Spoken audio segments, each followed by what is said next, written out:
All right, guys, what we're going to do is DEF CON's always played Spot the Fed, right? How many of you have spotted a Fed before? None of you. Okay. You're all fucking lying. What the fuck are we doing up here? You know? Anyway, okay, here comes Priest. What we're going to do is Priest is going to pick on, or not, pick out what looks like a lamer. And we're going to play Spot the Lamer, and you guys in the audience are going to determine who the lamer is. So, Priest, please, pick out some. I apologize, I got stuck in traffic. A couple announcements real quick first. Anybody here from the FBI? Raise your hand high, please. He's not here to arrest you. It's well-said rumor. Okay, they're not going to do that. He's here to have a talk. So don't mob it. Number two, we apologize. We are trying some new things in terms of crowd control. Obviously, the one we just tried this morning isn't working as well as it should. So we're going to try something else. Please bear with us. We really do take the suggestions to heart. We really do try to incorporate and fix things. We are a volunteer organization. We don't have tools and money to spend on things. But we try to fix it when we can, like I said, try something new. Not working quite the way we planned. Stand up like you come here, Kyle! Priest, is there anyone you need me to go kill? No. Clearly you've watched Full Metal Jacket. Stand up, sir.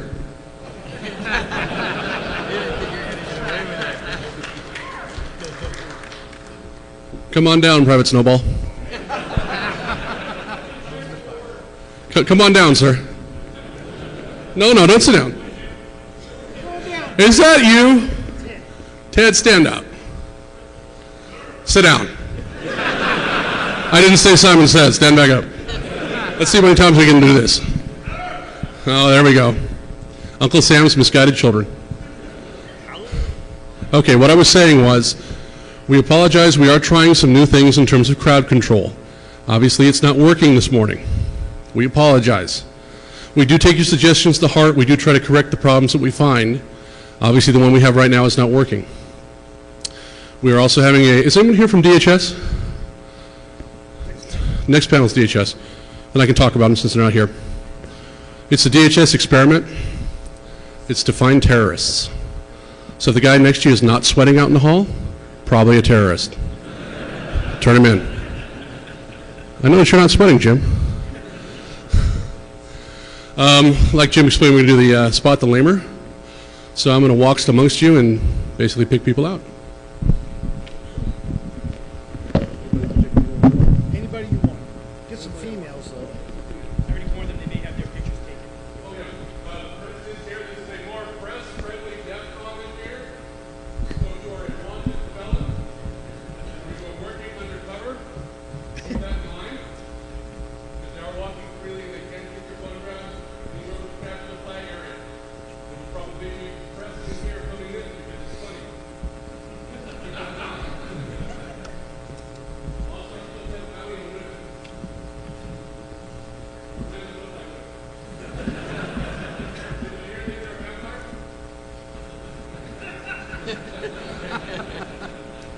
Werewolf.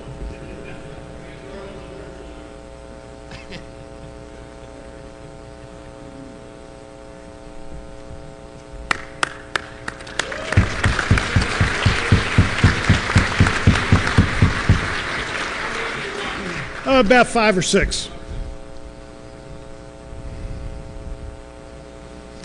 Just line up right here, please.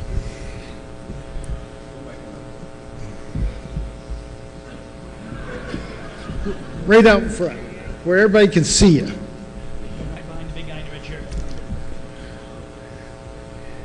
Priest, you're doing a good job. I don't think we need to go any further. These guys look pretty lean.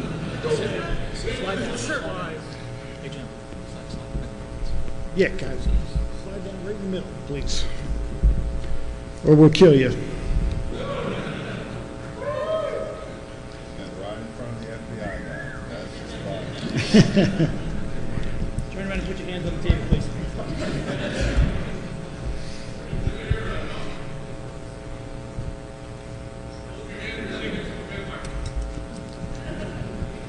Hey, priest, there's some more girls over here. More girls.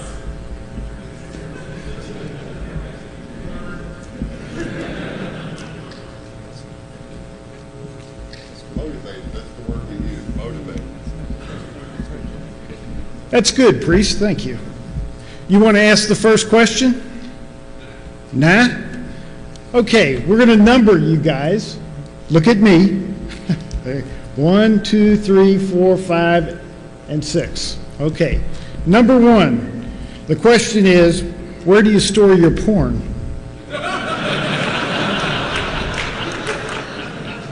And you have to answer loudly. Lamer.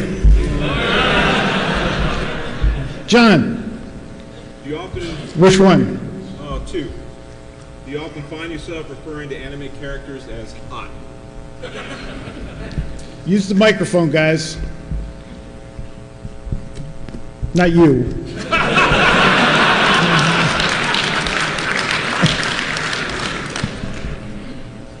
All right, number 3. What does RBN stand for?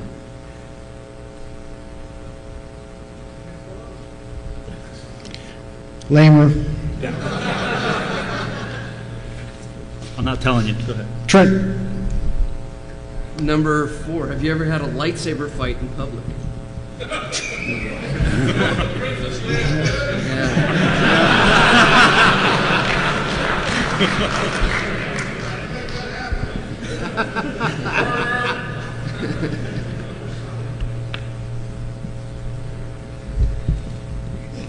Number 3, do you patch your neighbor's network computers to avoid malware infestation while you borrow their wireless bandwidth?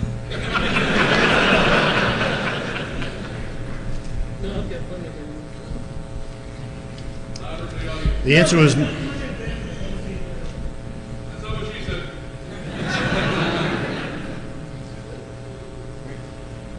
So, do you love your laptop more than you love your significant other? Do you love your laptop more than you love your significant other? which number? Which number? No. Yeah. No? So number 4. All right, sorry. She just wants to answer. Okay. Number 5, pay attention here. Because you could have done this when you were drunk and you might not remember, but that's not an excuse. Louder. Have you ever tried to get a picture with Jim Christie? Oh, Jesus. Look me in the eye. That she remembers, Jim. Do you remember? No, I don't remember Okay. shit.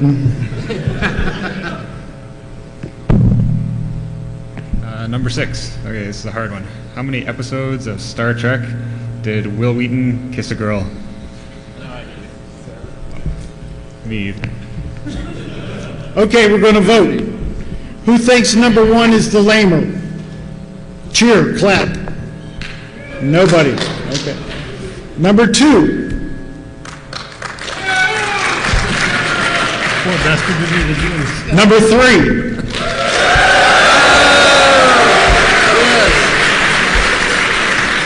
Number 4.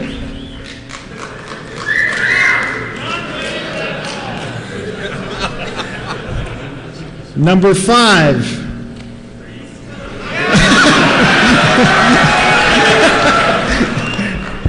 Number 6.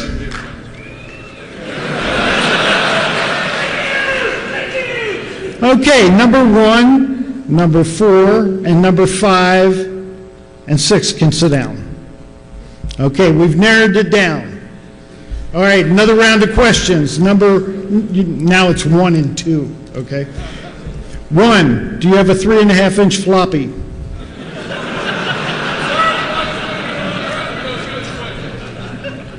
Are you inviting me to get that? Would you like to say that? Sarah? Where's Sarah? Oh, good. Number 2, would you use an ATM at DEF CON? Barry, use the mic. All right, number 1. What reading material do you keep in your bathroom? Reading material, magazines. Yeah, number 4. Trent? It's on the op-ed. Number 2, would you prefer to go out with a hot chick or play World of Warcraft? Hot chick.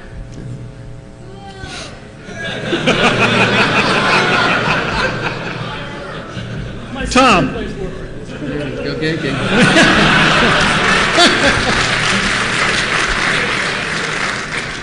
Number 1, is your idea of a social event a LAN party?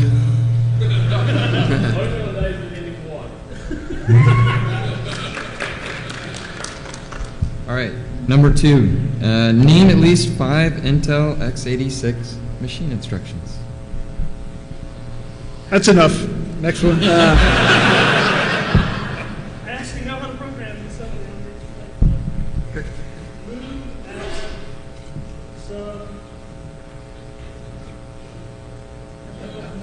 Hey, no help, no help.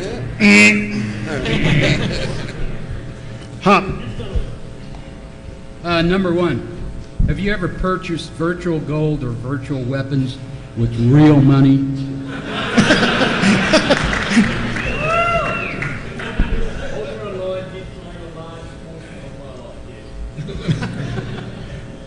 Last question, Chris. Number 2, for you to be up during the day, would you have to move to Tokyo? For you to be awake during the day, would you have to move to Tokyo? Okay, this is the final vote. Number 1.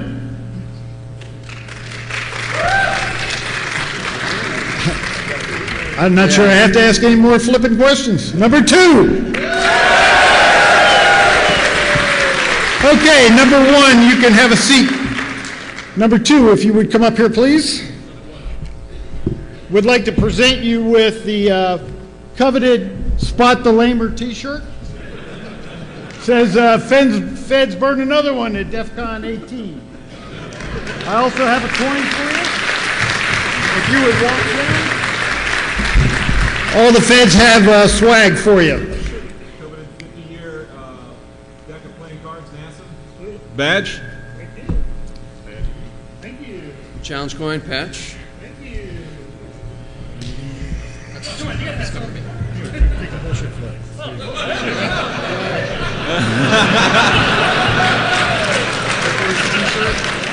is a coin unit, and this is a cyber operator badge. This is the coveted National White Collar Crime Center pocket protector. Newton, take your hands out of your pockets. Excuse me, sir. We also have a vacation.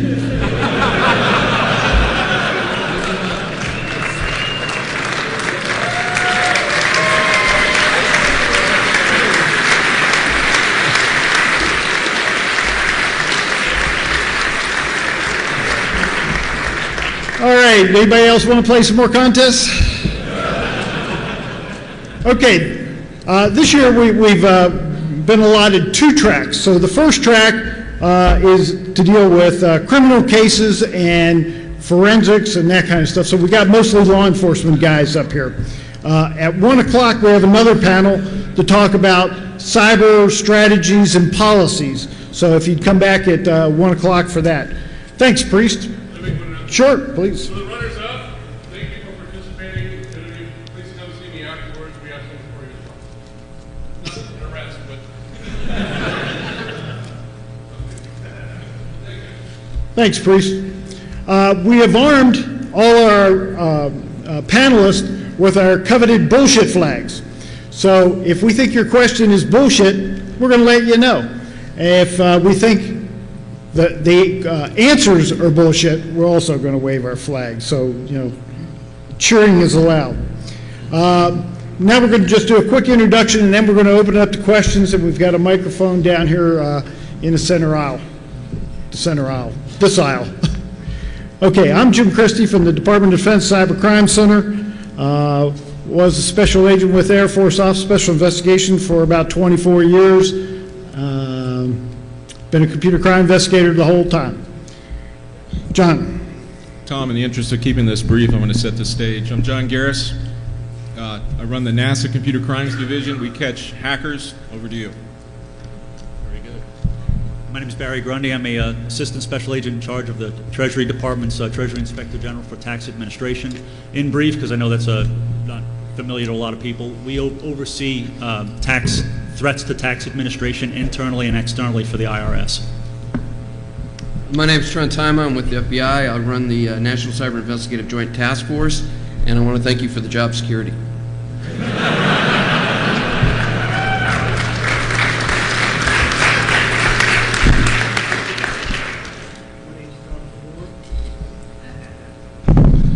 My name's Tom Tallur. I'm a retired NASA executive. I built the original Computer Crimes Division at the NASA Inspector General's office, and I've been retired for about 10 years. I had 31 years in federal law enforcement. Morning, I'm Colonel Mike Camartino with the U.S. Air Force. I'm commander of the 318th Information Operations Group. My group performs reverse engineering, malware analysis, intrusion detection, and also provides defensive mechanisms, custom government-only defensive mechanisms to protect U.S. Air Force and DoD networks. Mike, before you pass it on, are you recruiting this year? We are. We have a large number of jobs that remain unfilled. We need good talent, and we don't really turn anybody away. Even when people have maybe stepped across the line, we redirect them to our... We don't turn anybody away who crosses the line. We have a special line for them. Well, yeah. And that's part of my deal, too. I actually have no authority to arrest you, and I'm not interested in arresting you. I'm here to recruit you. So... come see me after. Oh, no.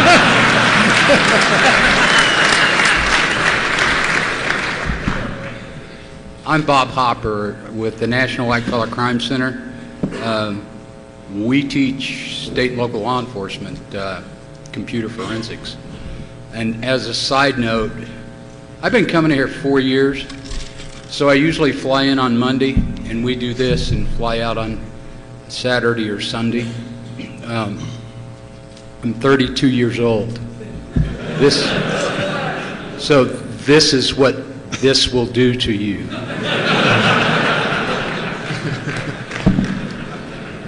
Loud, Chris.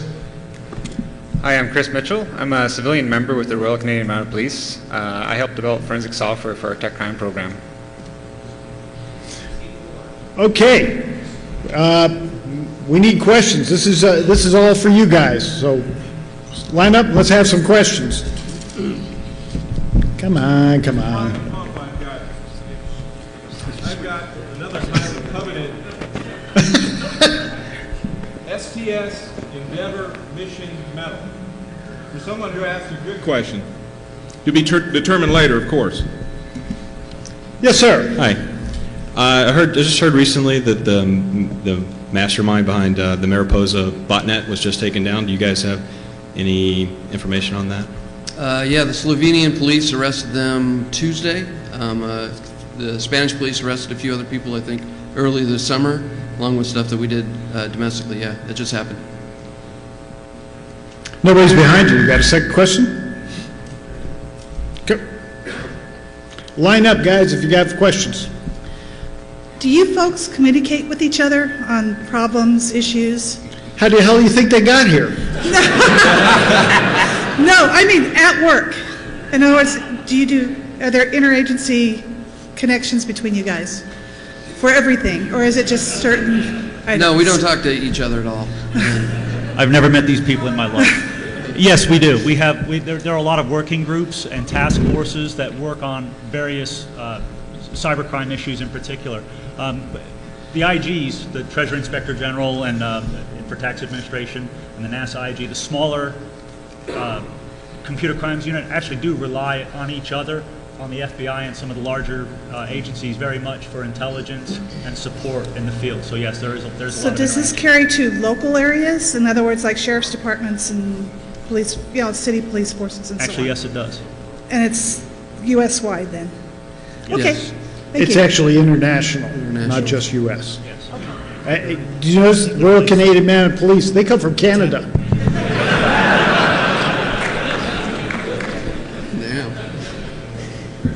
Hello. How do you guys really feel about the Cyber Command, and why aren't they here today? No, Cyber Command's here. You just don't know where they are. Yeah, the Air Force in every service has a component that it offers, forces that it offers to Cyber Command. So when you say Cyber Command is not here, I guess I'm effectively their representative. So if you have any questions, let me know. You can probably spot 12 if you want. Right. Like this field has been pioneered by people who have been breaking the law. Now, when I was going through my training and all that, the message was that in order to stop this behavior, we have to stop hiring the people who are violating the systems that we're building. Now, what I just heard is that you're looking for people and you're not too worried about the fact that lines have been crossed. Is that a shift again in the industry position? Well, I'm the one who said that I didn't mind people crossing the line. But remember, these guys are law enforcement guys, so they do care if you cross the line. But I'm not. What I will do is, even after you've paid your debt to society, in terms of these guys, we kind of direct people to our support contractors. So people can do white world research, unclassified research on all sorts of malware, and still contribute, to the Air Force and the defense of the country. So. To be able to work for any one of our agencies, you're going to probably have to get a clearance, and there'll be a background investigation. So if you have broken the law in probably the last 5 years, that'll probably eliminate you for a period of time. If you've stayed clean for 5 years, you're probably going to be eligible for, and depending on how severe a crime you committed. So, it's dependent, and there has to be a period of time where you're clean. Anybody else? Well, yeah, on that. I mean, if you're elite, I want to talk to you. I mean, it doesn't matter. We may not be able to give you a TSSCI clearance, but I still want to talk to you. So. Hi. Working in the private space with consumer protection, with a lot of the threats that are out today, fake antivirus, phishing, things like that, it's been very hard to get law enforcement engagement for, hey, somebody just lost $50 over there. Where at scale, it's billions of dollars, but it's just in all these little drips. What are your thoughts on how law enforcement can get a better handle on that, and how can private industry interface better with law enforcement to ultimately get prosecution? So the National White Collar Crime Center and the FBI have a facility in West Bygod, Virginia, called the Internet Crime Complaint Center. And we take complaints online from victims, and we don't really care whether you lost $5 or $500. The FBI does a really, really good job of doing analysis on those cases and following up with those investigations that meet their threshold. What we do with our analysts from our side of that is take those cases that don't meet the FBI threshold, do some analysis on those cases, and hand those off with that analysis to both sides of the jurisdiction. So the jurisdiction that's got the victim and the jurisdiction that's got the suspect, and we put those two investigations together. We had a conversation about this yesterday about ISPs and credit card companies and various other people that are involved in the fraud chain retaining data, because what we find is that person that lost $20 that normally wouldn't have their case investigated might be part of a fraud that's $1 million fraud once you cobble all those cases together. So once they're aggregated and codified into one single investigation, that victim might actually get some satisfaction. So what you commonly hear is that person has reported a crime and they might not think it got investigated when in fact it did, and the case was filed as a large fraud case. They just weren't called to testify.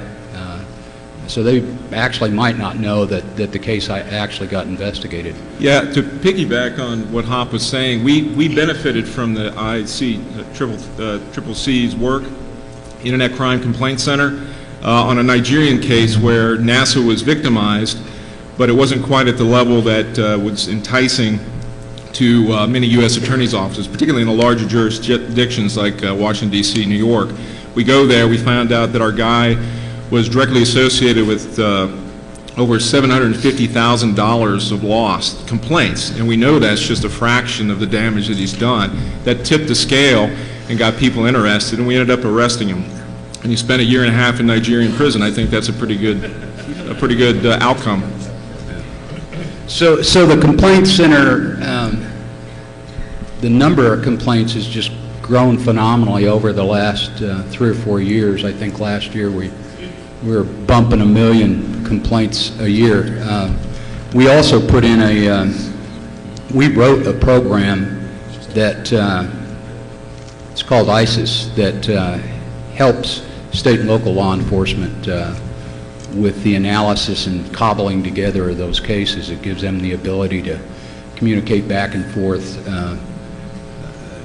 from both sides of that, from the suspect side and the victim side.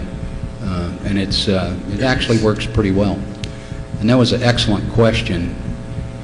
And I will give you this pocket protector, knowing that you can put this on eBay and probably make as much as $2. Hop will even autograph that for you. For you guys that are standing in the back, there are seats up here in the front, and we got your picture back there anyway, so you might as well come on up. All right, the next good question is the STS Endeavor Medal. It's for you, man. I can see it. Cybersecurity Act of 2009. I'd like to hear the panel's opinion and their position.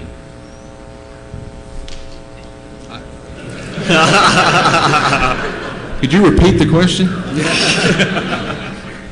The Cybersecurity Act of 2009, your position, you could just go for or against. We're law enforcement. We enforce the law. I mean, The Congress did a great job making the law, so.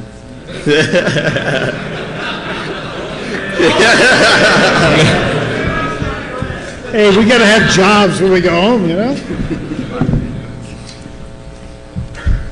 I was just wondering if the current position towards the classified networks, do you think that it actively does enough, assuming that since it is a closed network, that security features don't need to be as strict or STIGs don't need to be as enforced?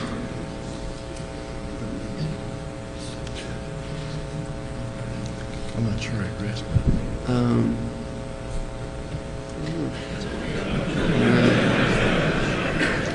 Mike, you look like you're chomping there. So, I mean, your question is a little nondescript, but as far as security, you're asking about security on our secured networks? Mm-hmm. Okay.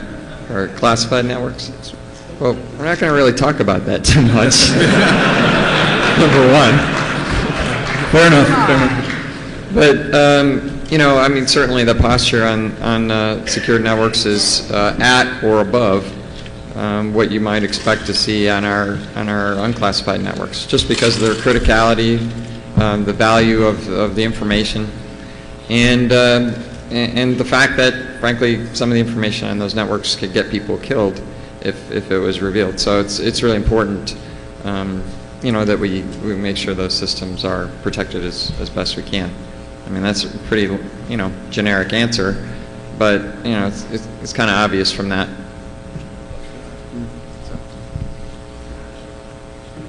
This could be considered a follow-on.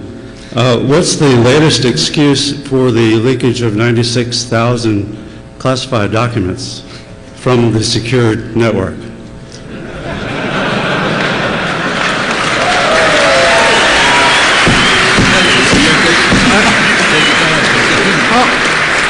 I'll take that one. It just takes one stupid motherfucker.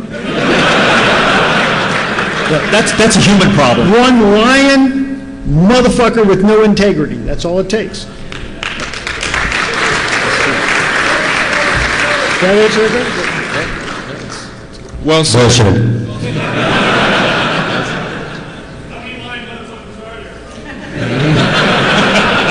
854,000.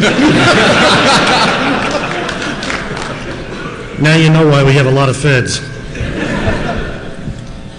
In the criminal cases that you guys are working on, are there any statute of limitations in the crimes that they're being committed? Depending on the crime, there are statutes of limitations that, you'd be outside the scope. But it actually so you did the crime, did the hack, say in the 90s, and we didn't find out about it. Actually, the clock starts ticking when we discover it and start working the case. So it depends. So as long as you're working on the case, it's But there are statute of limitations depending on what the violation is and what you're actually going to charge with. If you don't gather enough evidence to complete it, you can talk to me later afterwards, and I'll be happy to. That's an interesting question. Do you have a specific date? Yeah. Nothing specific. You want to cut through the bullshit and just confess right here?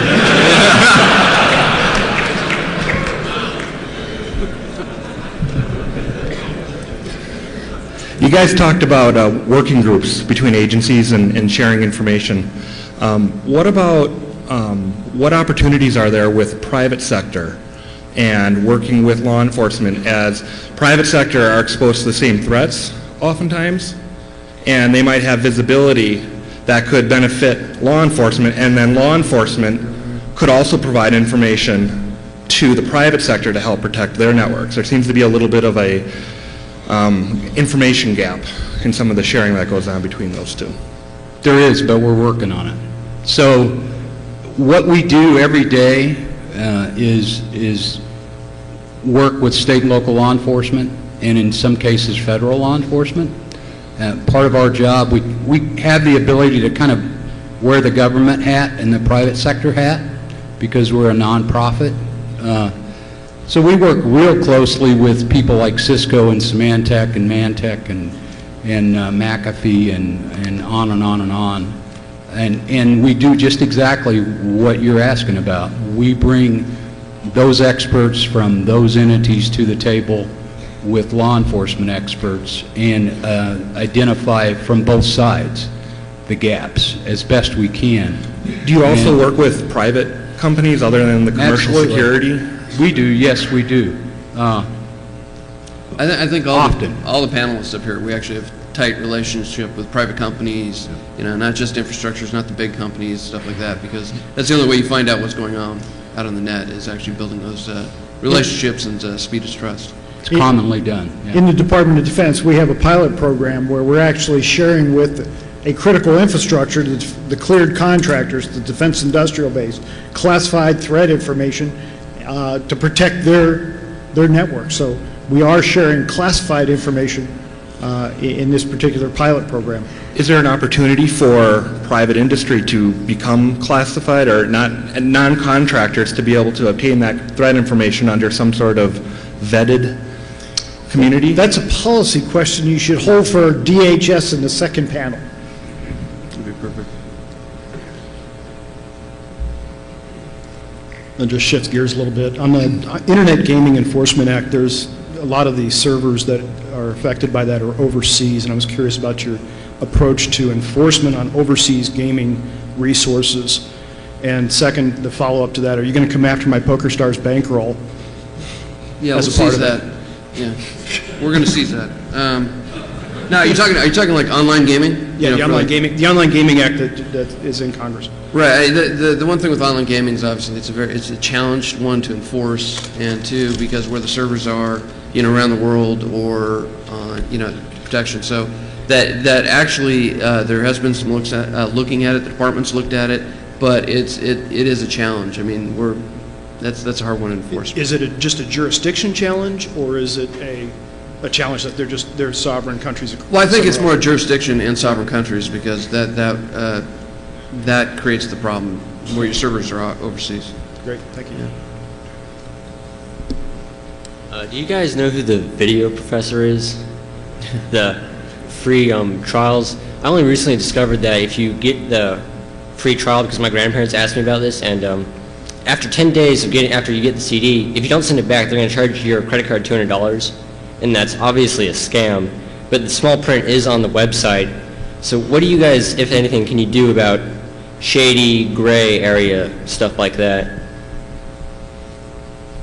Well, he's working for us out of Area 51.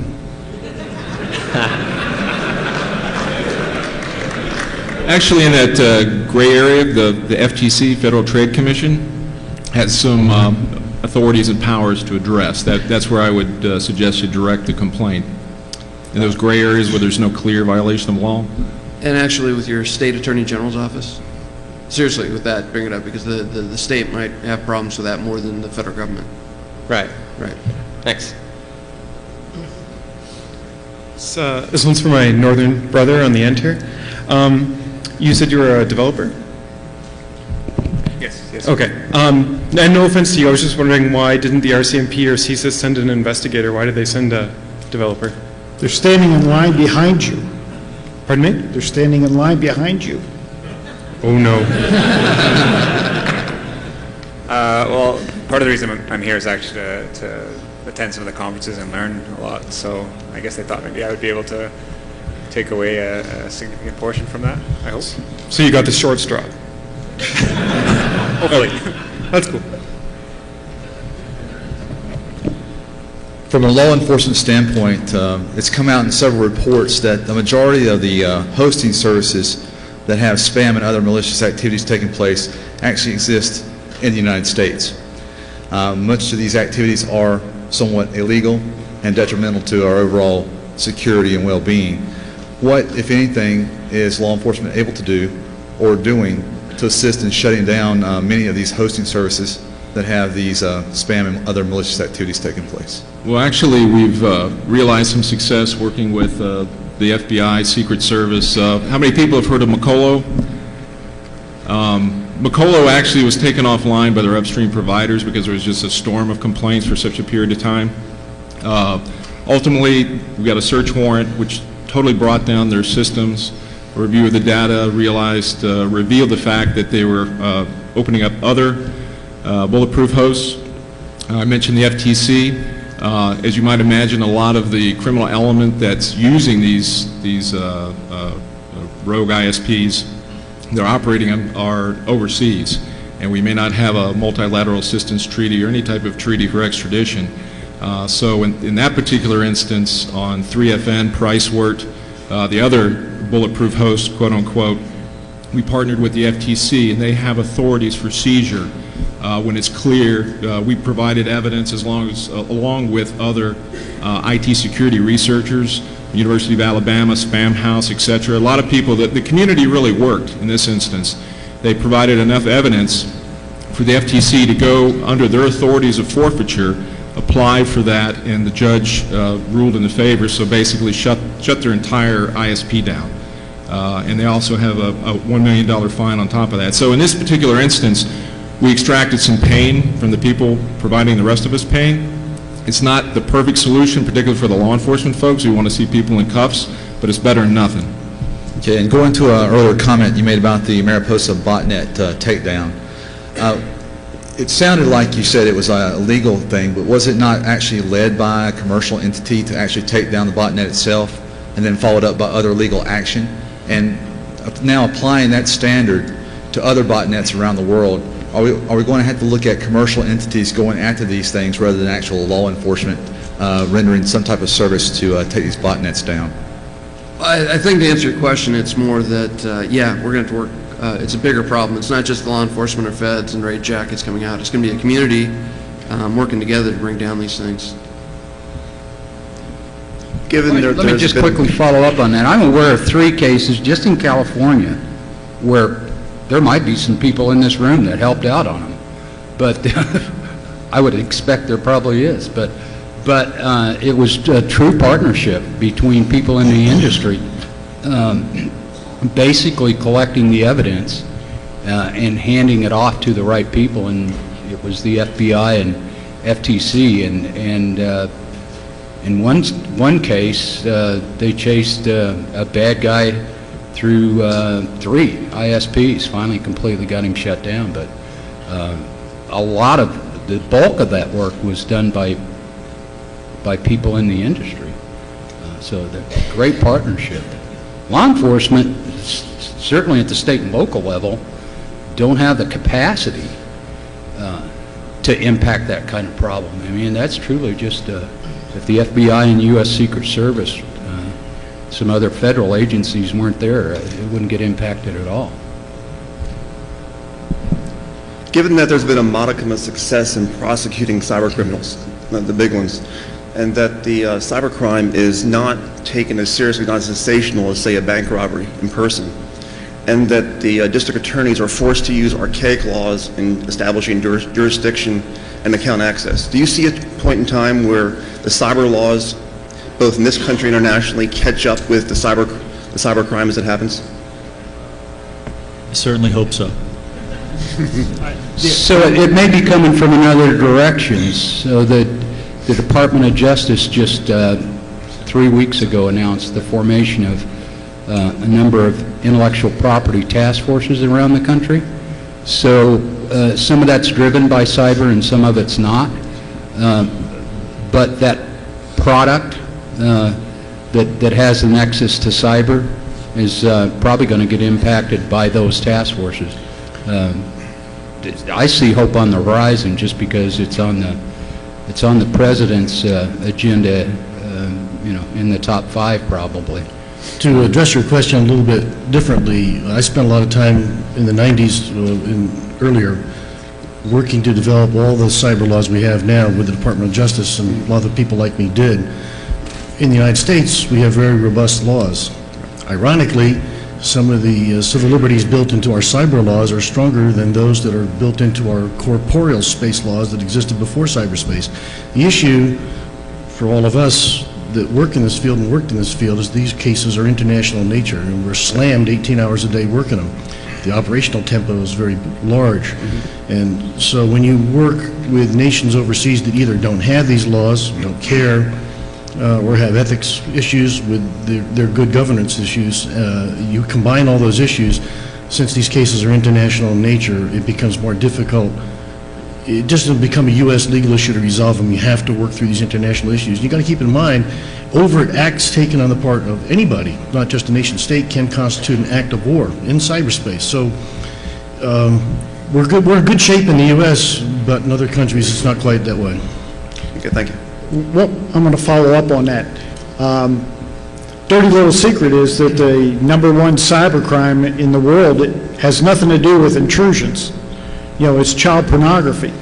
And so the limited resources that federal, state, and local law enforcement have, a great deal of those resources are put to the predators that are preying on children. And unfortunately, in a lot of cases, especially at the state and local level, intrusions aren't looked at. It's a matter of resources. What are the panel's views on the U.S. government's desire or capability to shut down the internet in the event of a cyber attack? I think there are 2 bills currently in the Congress that are being considered. That's it? That's it. That was bullshit. Yeah, I agree with that.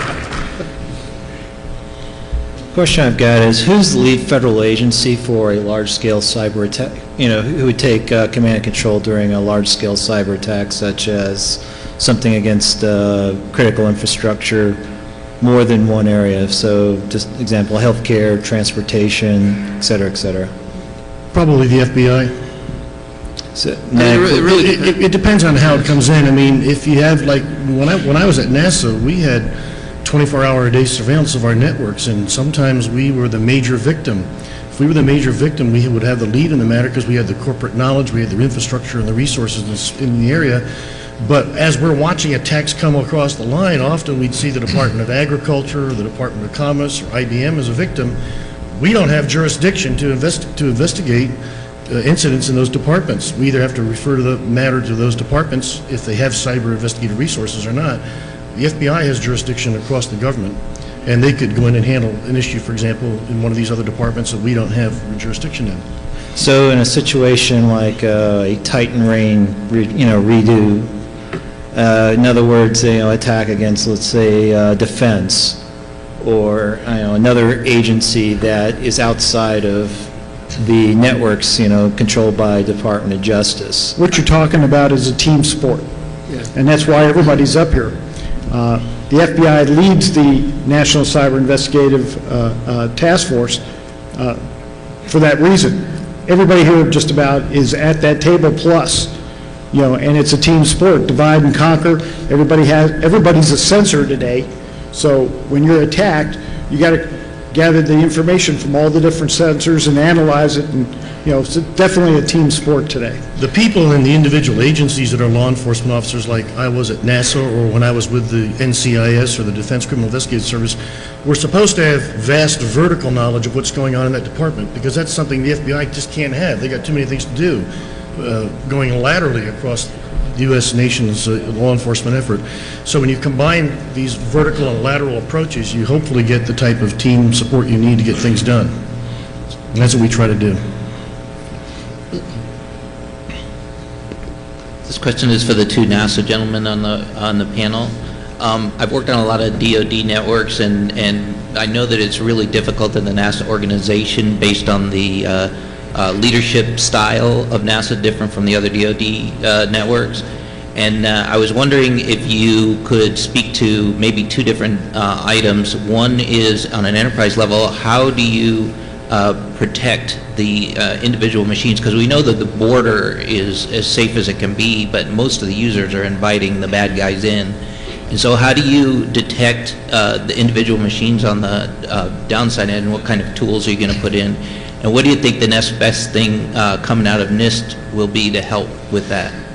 Well, I'll let John answer what's going on at NASA presently, and I'll be glad to add a historical perspective after that. With regard to the approach with NASA, first of all, NASA has several missions. The human spaceflight mission, I'm proud to report so far, knock on wood, is pretty locked down. The science mission, on the other hand, by statute, is required to share data with the public. And they do that through an extensive association with educational institutions, not just in the U.S., but across the globe. So the attack surface for NASA is significantly higher than many of your U.S. agencies. That's not an excuse that it is what it is, and also gives us a lot of business, quite frankly. But as far as the approach for locking down the networks, I mean, the agency is trying to do what everyone else is doing, a defense in-depth approach, which is the only way it's going to work. Hopefully that answered your question. Well, I was just wondering if there was any enterprise tools that you were going to be introducing to help you with that. The CIO's office, which I can't speak for directly, is deploying various tools for an enterprise-wide approach. Can't endorse anything here. Yeah, there was an article, I think a couple months ago, from a Canadian university that identified covert channels, I guess hacking the Indian Ministry of Defense for a number of years. My question to you guys is that, are there like contacts, who would we start with on your guys' side to communicate if we thought there was some kind of a covert channel going on from our company? To kind of start that process for identifying if in fact that is the case, and how there was another. I went to a security event where the presenter was a private security company that said there was upwards of 80% of the corporations out there had some kind of a rootkit in them, and that these kind of channels are quite common, and whether or not they're being used is the other thing. They might not be used. The best thing to do if you want to report it is get to know your friendly neighborhood FBI agent and bring that to them so you can. So start with the FBI. Start with the FBI or any people on the panel. I mean, if the company's affiliated with doing defense contractor Absolutely. work, they want to talk, and if it's the Air Force work, talk to the Air Force OSI. If it's NASA work, talk to NASA. There's a lot of places they can go. It just depends upon, if it's a pure commercial business and commercial fraud, Right. commercial issue involved, the FBI would be most likely your best call on that. And do you guys see that or work with those people, those kind of events? You actually see that happen Every day, all Every the day. time. Yeah. every day. Thanks. Unfortunately, this is going to be the last question, guys. We're out of time. So I'll make it very short. Thank you. Most likely, it's more directed toward DHS, but I want to have your viewpoint and opinion on this. With the critical importance of the net, I understand the argument to network shaping and traffic control of ISPs and the government influence in that. But in lieu of protection of the First Amendment rights and equal access to the network, as it's so important to our lives, what is your response to network neutrality, considering that P2P is under scrutiny and now that P2P is actually being used by commercial vendors? And also the issue brought to light by The Shadow Factory. It's a book that talks a lot about I suffer things. from ADD. Can you shorten that up? Okay. We have trouble hearing you. If you speak up and make it shorter, because we're limited on time. Sorry about that. Just give us a quick question, because we're short on time. What is your viewpoint on net neutrality? Net neutrality. Well, I'm an old-timer, and I was brought up on the internet and command line Unix way back, working cybercrime cases, 79, 80 time frame. So I kind of believe in the old internet, personally, speaking for myself. I like it. I don't like all this regulatory oversight, personally speaking. I'm retired, I can say any fucking thing I want to. Thank you.